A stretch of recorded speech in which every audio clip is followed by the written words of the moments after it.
ಚಿಕ್ಕೋಡಿ ಪ್ರತ್ಯೇಕ ಜಿಲ್ಲೆಗಾಗಿ ಆಗ್ರಹಿಸಿ ಪ್ರತಿಭಟನೆ ಮಾಡಲಾಗಿದೆ. ಚಿಕ್ಕೋಡಿ ಜಿಲ್ಲಾ ಹೋರಾಟ ಸಮಿತಿಯಿಂದ ನಡೆದಿರುವಂತಹ ಪ್ರೊಟೆಸ್ಟ್ ಇದು. ಬೆಳಗಾವಿ ಜಿಲ್ಲೆಯ ಚಿಕ್ಕೋಡಿ ಪಟ್ಟಣದ ಬಸವೇಶ್ವರ ವೃತ್ತದ ಬಳಿ ಪ್ರತಿಭಟನೆಯನ್ನ ಮಾಡಲಾಗಿದೆ.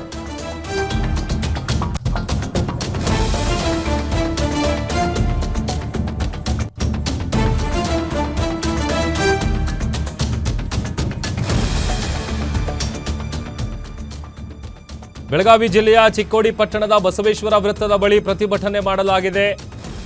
ದಶಕಗಳಿಂದ ಹೋರಾಟ ಮಾಡಿದ್ರೂ ಕೂಡ ಯಾವುದೇ ಪ್ರಯೋಜನ ಆಗ್ತಿಲ್ಲ. ಚಿಕ್ಕೋಡಿ ಜಿಲ್ಲೆ ಎಂದು ಘೋಷಣೆ ಮಾಡಿ ಅಂತ ಸರ್ಕಾರದ ವಿರುದ್ಧ ತಮ್ಮ ಆಕ್ರೋಶವನ್ನ ಹೊರಹಾಕಿದ್ದಾರೆ.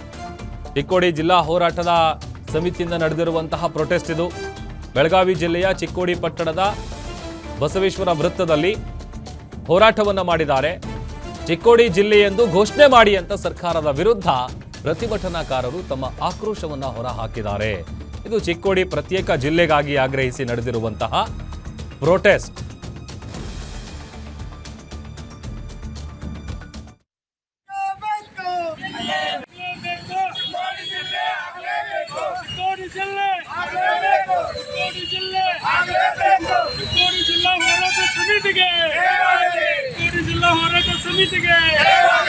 ಕನ್ನಡ ಪರ ಸಂಘಟನೆ ಒಕ್ಕೂಟಕ್ಕೆ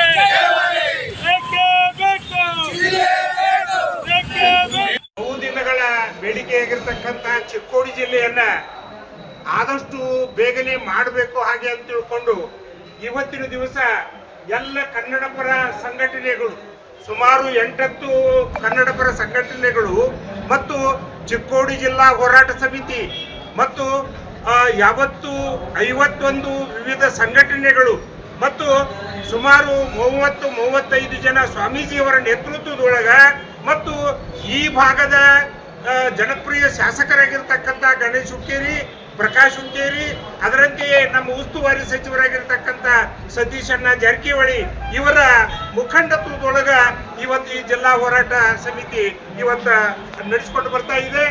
ಇದು ಬಹಳ ದಿವಸಗಳ ಹೋರಾಟ. ಸುಮಾರು ಮತ್ತಷ್ಟು ಡೀಟೇಲ್ಸ್ ಕೊಡ್ತಾರೆ ನಮ್ಮ ಪ್ರತಿನಿಧಿ ದುರ್ದುಂಡಯ್ಯ. ದೂರವಾಣಿ ಸಂಪರ್ಕದಲ್ಲಿ ಜಾಯ್ನ್ ಆಗಿದ್ದಾರೆ. ದುರ್ದುಂಡಯ್ಯ, ದಶಕಗಳಿಂದ ಹೋರಾಟ ಮಾಡ್ತಿದ್ರು ಕೂಡ ಯಾವುದೇ ಪ್ರಯೋಜನ ಆಗ್ತಾ ಇಲ್ಲ ಅಂತೇಳಿ ಚಿಕ್ಕೋಡಿ ಪ್ರತ್ಯೇಕ ಜಿಲ್ಲೆಗಾಗಿ ಪ್ರತಿಭಟನೆ ನಡೆಸಿದ್ದಾರೆ. ಡೀಟೇಲ್ಸ್ ಕೊಡ್ತಾ ಹೋಗೋದಾದ್ರೆ. ಹೌದು ಪ್ರಭು, ಏನಂತಂದ್ರೆ ಬೆಳಗಾವಿ ಜಿಲ್ಲೆ ಸುಮಾರು 15 ತಾಲೂಕುಗಳನ್ನು ಹೊಂದಿದೆ. ಇದರ ಜೊತೆಗೆ 18 ವಿಧಾನಸಭಾ ಕ್ಷೇತ್ರವನ್ನು ಹೊಂದಿರುವ ರಾಜ್ಯದಲ್ಲಿ ಒಂದು ದೊಡ್ಡ ಜಿಲ್ಲೆ. ಇದು ಏನಂತಂದ್ರೆ ಒಂದು ಬೆಳಗಾವಿ ಜಿಲ್ಲೆಯ ಕಡೆಯ ತಾಲೂಕು ಅಥಣಿಯಿಂದ ಬೆಳಗಾವಿ ಕೇಂದ್ರಕ್ಕೆ ಬರಬೇಕಾದ್ರೆ ಸುಮಾರು 130 ಕಿಲೋಮೀಟರ್ ಅಂತರ ಇದೆ.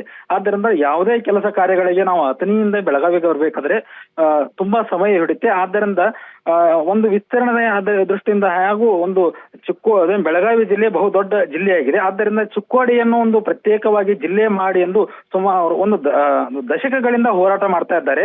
ಆದ್ರೆ ಯಾವುದೇ ರೀತಿಯಾಗಿ ಇಲ್ಲಿವರೆಗೂ ಯಾವುದೇ ಸರ್ಕಾರಗಳು ಕೂಡ ಮನಸ್ಸು ಮಾಡ್ತಾ ಇಲ್ಲ. ಇದರ ಜೊತೆಗೆ ಕೆಲವೊಂದಿಷ್ಟು ಈ ಭಾಗದ ಶಾಸಕರು ಕೂಡ ಮನಸ್ಸು ಮಾಡ್ತಾ ಇಲ್ಲ ಅನ್ನುವಂತ ಒಂದು ಆರೋಪ ಈಗಾಗಲೇ ಕನ್ನಡ ಪರ ಹೋರಾಟಗಾರರು ಕೂಡ ಮಾಡ್ತಾ ಇದ್ದಾರೆ. ಇದರ ಜೊತೆಗೆ ಏನಂತಂದ್ರೆ ಚಿಕ್ಕೋಡಿ ಜಿಲ್ಲಾ ಹೋರಾಟಗಾರರ ಸಮಿತಿಯವರು ಕೂಡ ಬಹಳ ವರ್ಷಗಳಿಂದ ತಮ್ಮ ಬೇಡಿಕೆಯನ್ನು ಸಲ್ಲಿಸುತ್ತಾ ಬಂದಿದ್ದಾರೆ. ಇವತ್ತು ಏನು ಅಧಿವೇಶನ ನಡೀತಾ ಇದೆ, ಅದಕ್ಕೆ ಒಂದು ಪೂರಕವಾಗಿ ಒಂದು ಅಧಿವೇಶನದಲ್ಲಿ ಸರ್ಕಾರಕ್ಕೆ ತಮ್ಮ ಬಿಸಿ ಮುಟ್ಟಿಸಬೇಕು, ಸರ್ಕಾರಕ್ಕೆ ತಮ್ಮ ಆಗ್ರಹ ಮೂಲಕ ಒಂದು ಏನಂತಂದ್ರೆ ಚಿಕ್ಕೋಡಿ ಪ್ರತ್ಯೇಕ ಜಿಲ್ಲೆಯನ್ನಾಗಿ ಮಾಡಲು ಒಂದು ಸರ್ಕಾರಕ್ಕೆ ಒತ್ತಾಯ ಮಾಡಬೇಕೆಂದು ಇವತ್ತು ಕೂಡ ಏನಂತಂದ್ರೆ ಚಿಕ್ಕೋಡಿ ಒಂದು ಪಟ್ಟಣದಲ್ಲಿ ಬಸವೇಶ್ವರ ಸರ್ಕಾರದಲ್ಲಿ ಒಂದು ಮುತ್ತಿಗೆ ಹಾಕಿ ಅಲ್ಲಿ ಏನಂತಂದ್ರೆ ಒಂದು ಸುತ್ತುವರೆದುಕೊಂಡು ಚಿಕ್ಕೋಡಿ ಪ್ರತ್ಯೇಕ ಜಿಲ್ಲೆಗಾಗಿ ಒಂದು ಘೋಷಣೆ ಕೂಗಿ ಒಂದು ಆಕ್ರೋಶವನ್ನು ಹೊರಹಾಕುವಂತ ಕೆಲಸ ಮಾಡಿದ್ದಾರೆ. ಒಂದು ವೇಳೆ ಏನು ಸರ್ಕಾರ ಇದೇ ಅವಧಿ ಸಮಯದಲ್ಲಿ ಮಾಡದೆ ಹೋದ್ರೆ ನಾವು ಮುಂದಿನ ದಿನಗಳಲ್ಲಿ ಒಂದು ಉಗ್ರ ಹೋರಾಟ ಮಾಡ್ತೀವಿ ಅನ್ನೋ ಒಂದು ಎಚ್ಚರಿಕೆಯನ್ನ ನೀಡಿದ್ದಾರೆ ಪ್ರಭು. ಓಕೆ, ಥ್ಯಾಂಕ್ ಯು ದುರ್ದುಂಡಯ್ಯ ನಿಮ್ಮೆಲ್ಲ ಡೀಟೇಲ್ಸ್ಗಾಗಿ.